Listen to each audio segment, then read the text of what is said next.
तो धर्मराज के अंश है, हम तो भगवान के अंश हैं, नहीं है? तो हमको जब भोगना पड़ रहा है तो धर्मराज के अंश वाले को क्यों नहीं भोगना पड़ेगा? वो तो धर्मराज के अंश हैं, हम तो भगवान के अंश हैं, सीधे भगवान के अंश है, कोई मिलावट नहीं है।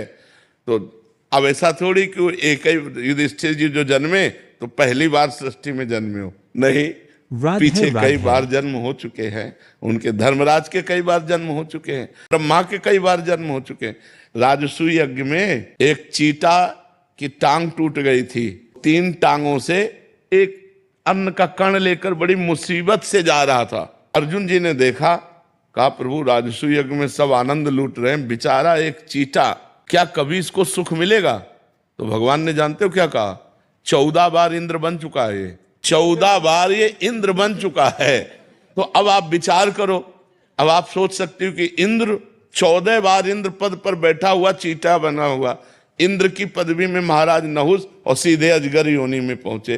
तो ऐसे ही जीव की बड़ी गतियां होती हैं। तो वो तो धर्मराज के अंश से, हम भगवान के अंश से, हमें अपने कर्मों का भोग भोगना पड़ता है, तो फिर धर्मराज के अंश से क्या है? नहीं, साक्षात धर्मराज विदुर जी हैं कि नहीं, और कितना कष्ट भोगना पड़ा। और धर्म के अंश से युधिष्ठिर जी हैं, तो वायु के अंश से भीम जी हैं, तो सब भोगना पड़ता है। अवश्य में भोक्तव्यम कृतम कर्म सो, अनेक जन्मों का जाल बिछा हुआ है कि इस जन्म में कौन कहाँ हुआ, इसके बाद वो धर्मराज में लीन हुआ, फिर वो धर्मराज के अंश से वो युधिष्ठिर के रूप में जीव आया। तो ये बड़ी लीलाएं भगवान की, वो ये भगवान ही जान सकते हैं, पर भोगना अवश्य पड़ता है।